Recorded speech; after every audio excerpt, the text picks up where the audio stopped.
नमस्कार मंडळी, आपल्या या छोट्याशा ब्लॉगमध्ये तुम्हा सर्वांचं मनापासून स्वागत करते. तर मित्रांनो, आज आपण बनवणार आहे कापुरी चण्याची भाजी. तर मित्रांनो, पहिल्यांदा कापुरी चणा आपण 4-5 तासासाठी भिजत ठेवलेला आहे. भिजून झाल्याच्या नंतर 2-3 पाण्याने धुवून घ्यायचं आणि एका भांड्यात पाणी टाकून आणि थोडंसं मीठ टाकून आपण शिजवून घेऊया. त्यानंतर शिजायला ठेवल्यानंतर आपण इकडं मसाल्याची तयारी करूया.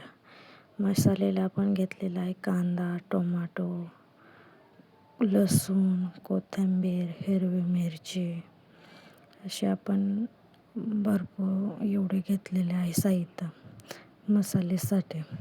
तुम्ही काय वापरतात मसाल्यासाठी मला नक्की कमेंटमध्ये सांगा, कारण मी जेवढं वापरलं आहे तेवढं तुम्हाला मी सांगितलेलं आहे. तर तुम्ही काय वापरता ते नक्की मला कमेंटमध्ये सांगा. तर आपला मसाला पण वाटून घेऊया मिक्सरला. तुमच्याकडं पाटा असेल तर तुम्ही पाट्याला वापरला तरी चालेल.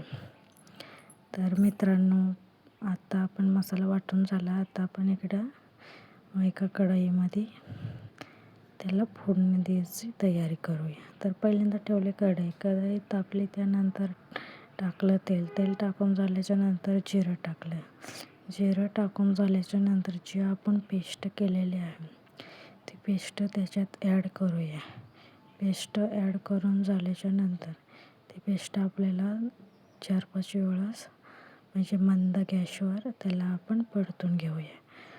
परतून घेतल्याच्या नंतर मसाले ॲड करू. पहिल्यांदा टाकले आपण हळद, त्याच्यानंतर टाकला आपण संडे मसाला टाकून झाल्याच्या नंतर आपण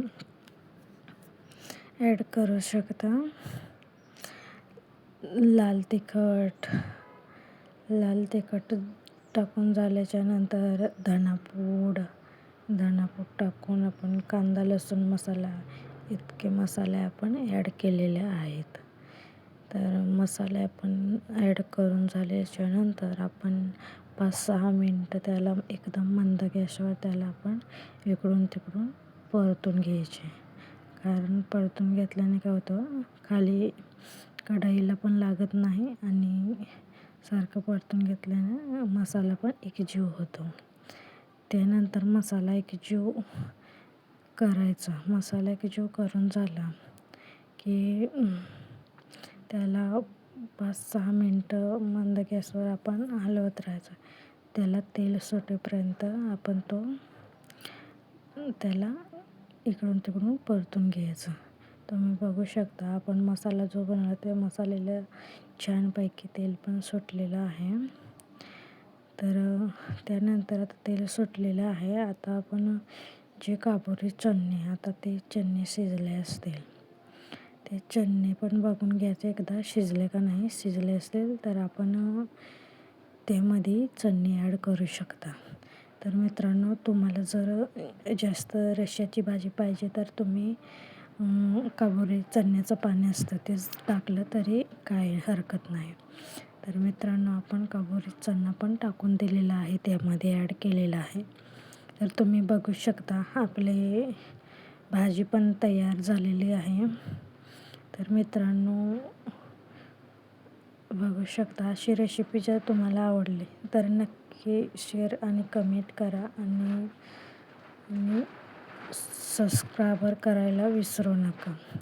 आपल्या चॅनलमध्ये नवीन असाल तर सबस्क्राईबर करा आणि असेच नवनवीन व्हिडिओ मी नक्की तुमच्यापर्यंत शेअर करायचा प्रयत्न करेन. आणि एवढा का अनुभव नसल्यामुळं मला काही एवढं जमत नाही, पण काही चुकलं असेल तर माफी मागते. आपले गावठी पद्धतीचं झणझणीत जेवणाची पद्धत आहे ती तुमच्यापुढं मी नक्की शेअर करेन. तुम्हाला व्हिडिओ आवडल्यास नक्की शेअर कमेंट करा आणि तोपर्यंत असेच नवनवीन व्हिडिओ पाहण्यासाठी नक्की आपल्या चॅनेलला सबस्क्राईबर करून ठेवा. तोपर्यंत पुढच्या ब्लॉगमध्ये भेटू.